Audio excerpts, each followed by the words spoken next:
Russian President Vladimir Putin has decided to invade Ukraine just a couple of days ago, and this has turned into an ongoing battle, into a war between Russia and Ukraine.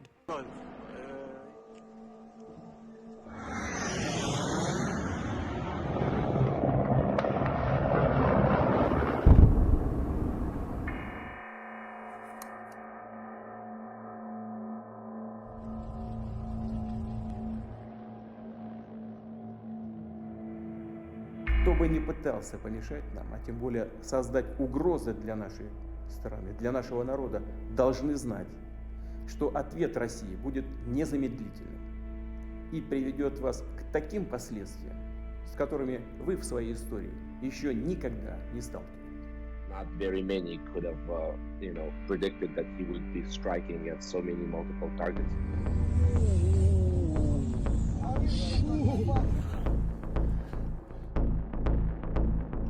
Ну и, конечно, это страшно для нас всех.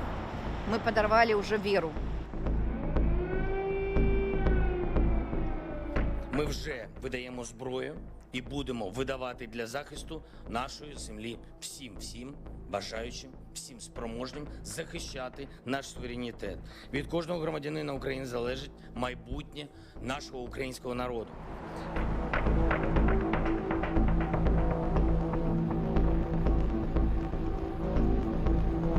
Настрій патріотичний, відвезу дітей і ми все одно переможемо.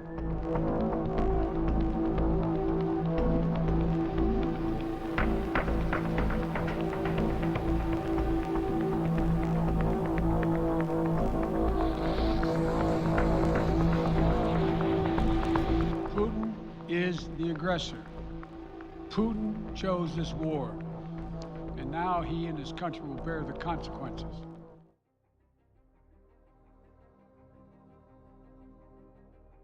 The people have taken the streets, and also many protesters have actually taken the streets saying that they disagree with this effort or this aggression coming from Vladimir Putin in his decision to invade the Ukrainian people. Putin must stop it, said this protester. What should we do about it? I don't know. The only thing we can do is say that we disagree. The crackdown was swift. Russian media say more than 1,700 people were arrested. But while police may have restored peace to the streets, markets have been harder to calm. A missile hit a residential building in Kiev. 3 floors of a block of flats and 1 missile. The capital, Kiev, today. 2 people were killed and more were injured. We managed to escape. We were in the kitchen. We were lucky. It was a direct hit into the living room. My wife and elder child have their legs broken. They have legs broken open. The younger one was taken somewhere by the rescuers. I'm looking for him now. The President of the United States addressed this matter by saying Putin chose this war and now he and his country will bear the consequences. Russia will pay a terrible price. Vladimir Putin has made up his mind to invade Ukraine, and we have yet to ask the question, what were some of the reasons why he decided to do this? According to the New York Times, the invasions of Ukraine and how Russia attacks and what happened next. Here are a few videos for you. The warnings had been ominous. An attack by the Russian military would begin in eastern Ukraine before the sun would rise, a threat that Russian President Vladimir Putin followed through with after weeks of developing a military posture along Ukraine's border consisting of roughly 200,000 troops. There was a global push late Wednesday to bring the Kremlin back from the brink, the United Nations Security Council convening an emergency meeting. Tonight, Russia has brought its people, the Ukrainian people, and the world to the brink of a conflict that will produce an untold amount of human suffering. Bob Ray, Canada's ambassador to the UN, adding Vladimir Putin's war crimes cannot go unanswered. Only minutes after Russian troops were told to lay down their arms, social media became a window into the new reality, showing the impacts of what appeared to be missiles being launched into Ukraine. The White House quick to respond, saying the world will hold Russia accountable, noting it will be responsible for the death and destruction this attack will bring. The attack comes only days after an address from Vladimir Putin decrying Ukraine's sovereignty, arguing its government was carrying out a genocide against ethnic Russians, an unsubstantiated claim seen as pretext for this assault. In a last attempt to stave off an operation that threatened his country's future, Ukraine's leader spoke to Russian citizens in their native tongue on the devastation war will have on both Ukrainians and Russians alike. Russia's UN envoy is not calling this a war, rather a special military operation, one the world attempted to stop using sanctions that didn't act as a deterrent and has left rules-based order under the ultimate threat. Russia's invasion of Ukraine ignite European security crisis as a result. And the article went on to say in the Bloomberg, Russian President Vladimir Putin started his long unanticipated invasions of Ukraine, triggering one of the worst security crises in Europe since World War II, after threats of economic sanction from the US and its allies failed to deter him. The Russian leader, in a televised speech coinciding with the start of the operation around dawn, vowed to demilitarize the neighboring country of more than 40 million people, denigrated the Ukraine leadership and said the assault was targeted at the people he said have taken Ukraine hostage. The Ukrainian president is resisting this invasion along with his soldiers. In this video, this is what he said. Всім доброго ранку, українці. Зараз в мережі дуже багато з'явилось фейкової інформації, що, немов я закликаю складати зброю нашу армію і йде евакуація. Значить так, я тут, ніяку зброю ми не складемо, будемо захищати нашу державу, тому що наша зброя – це наша правда. Наша правда в тому, що це наша земля, наша країна, наші діти, і ми все це будемо захищати. Ось і все. Ось це і є те, що я хотів вам сказати. Слава Україні! Many protesters have also taken the street, pushing back against what Vladimir Putin has done. Even the Russians themselves have actually resisted this whole idea of a war. I am Russian, but I am against war. And some went on to actually compare Vladimir Putin to the regime of Adolf Hitler.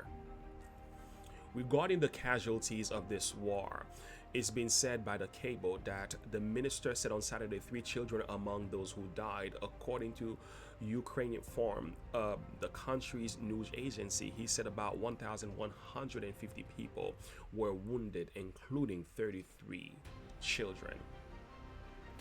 In this post, we see the president of Ukraine, Zelensky, dressed up in army uniform, fighting alongside of his soldiers to protect the Ukrainian people. According to History Extra, we were given 9 milestones, moments in history that explains today's invasion by the Russian.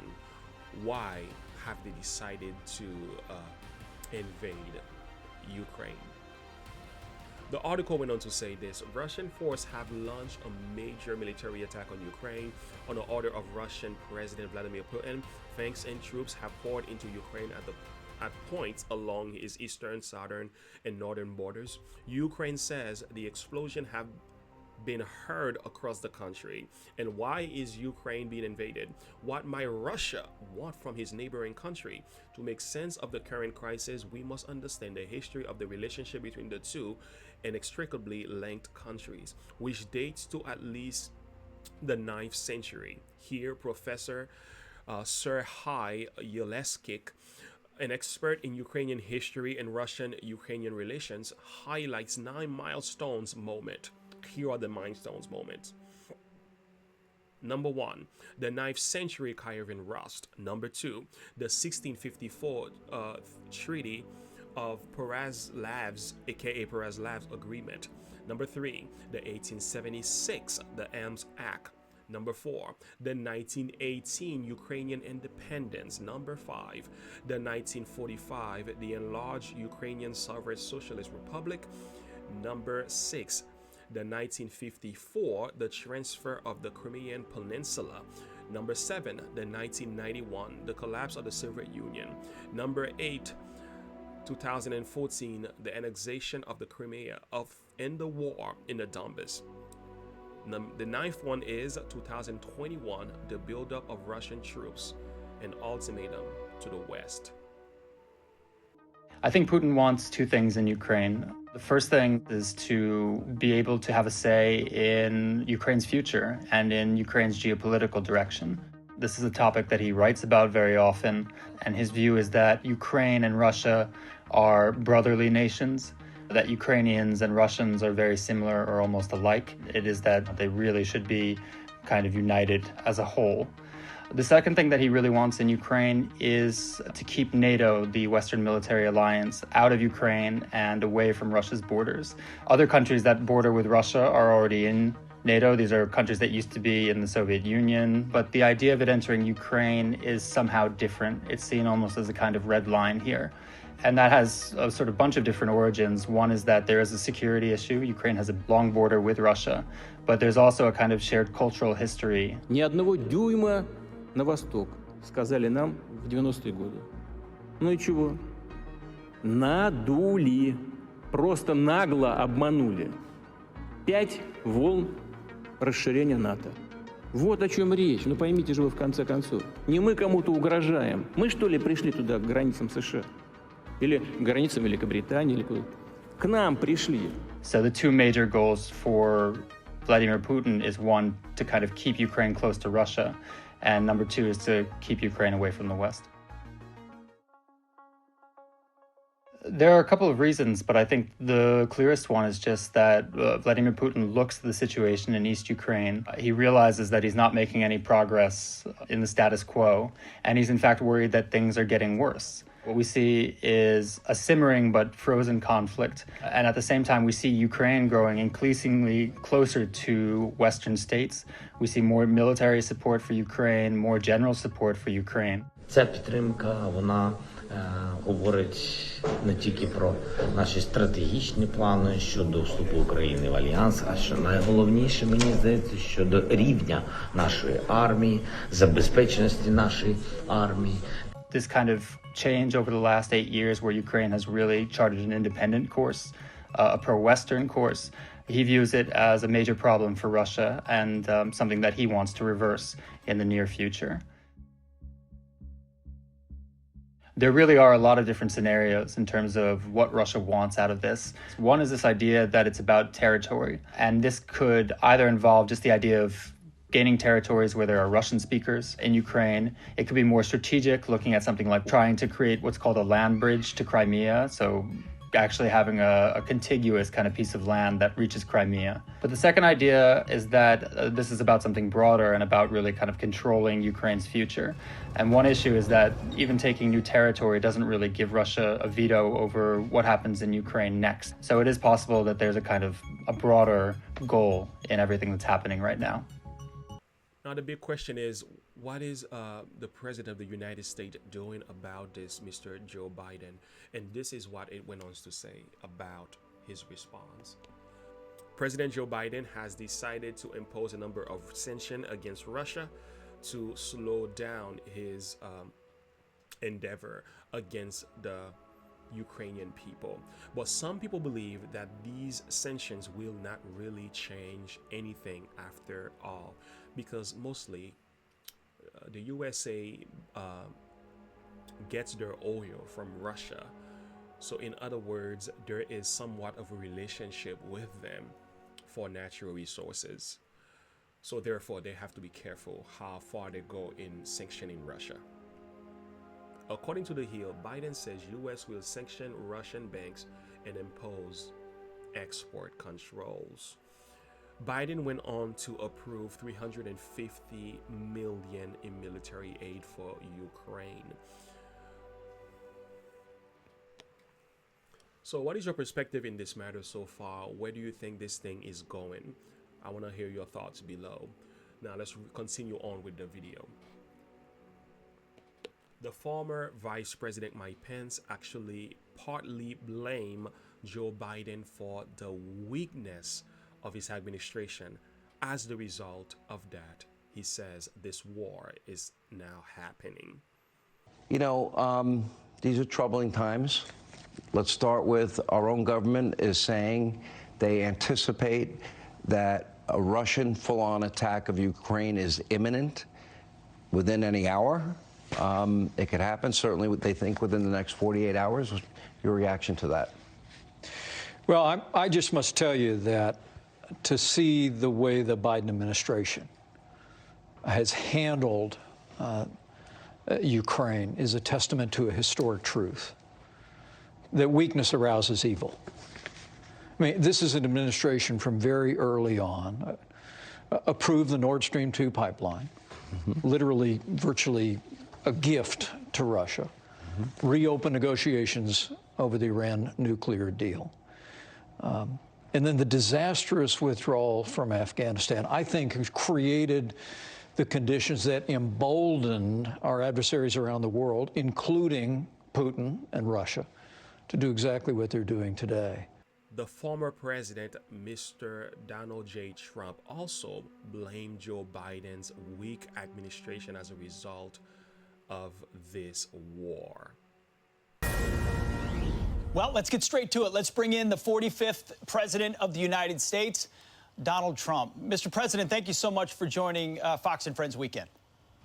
Well, thank you. It's an honor. And we have a lot of problems in this country, but it's an honor to be with you. Well, we're grateful to have you, sir. Well, let's start with the headline we've had all morning long. You know, what's happening in Russia, what's happening in Ukraine. The White House right now is saying an attack could happen at any time. On your assessment, where are we and how did we get here? Well, first of all, it's shocking because this should have never happened. It should have never happened. It would not have happened. And how we got here is when they watched Afghanistan and they watched the most incompetent withdrawal in the history of probably any army, let alone just us. They saw that, and President Xi and President Putin, watch what happens with China very soon, but with Taiwan. But they watched that and they said, what's going on? They don't know what they're doing. And all of a sudden, I think they got a lot more ambitious. I think Putin really wanted to negotiate for a period of time. I think when he watched Afghanistan, when he watched that unbelievably bad withdrawal, incompetent, where they took the military out first, where they left $85 billion worth of equipment behind for the Taliban to have and to sell and to use. And, of course, the death that happened. When they watched all of that, I think they got emboldened. The battle continued. The fight is going on in Ukraine at this time. Many lives are being impacted by this. Many infrastructures are being destroyed. This is an ongoing battle. Did you know that the Bible did prophesy that these things were going to take place in these final days? In Matthew 24, the scripture tells us that there were going to be wars and rumors of wars. In Revelation, the Bible tells us that the nations are angry in these final days. And also in 1 Peter chapter 4, verse 7, this is what we are told we should be doing at this time. But the end of all things is at hand. Be ye therefore sober and watch unto prayer. What I would like to know right now is, what is your perspective concerning this matter? What is your thoughts? How do you feel about this? Do you think Vladimir Putin made a bad decision here in invading Ukraine? Do you think this war was necessary? Do you think this war could have been prevented? Do you think Mr. Joe Biden should be held partly accountable for maybe the administration, as Mike Pence and Donald Trump said, a weak administration not putting enough sanction on Russia, holding Putin back from invading Ukraine? Do you also believe that, what do you think the Ukrainian people should be doing, or the president of Ukraine should be doing? Should they lay down the weapons and just allow this coup d'etat to go forward and just allowing this invasion to take place? Or should they continue to resist and push back against the military forces of the Russians? So what are some other things you've taken notice, or what are some things you've learned so far concerning this matter? Share your thoughts with me and your perspective with me as well. In closing, I would like to say this: war is never a good thing. it always have negative results in the casualties and the cost of war. It is something that oftentimes we have to live with for such a long time after the war ended.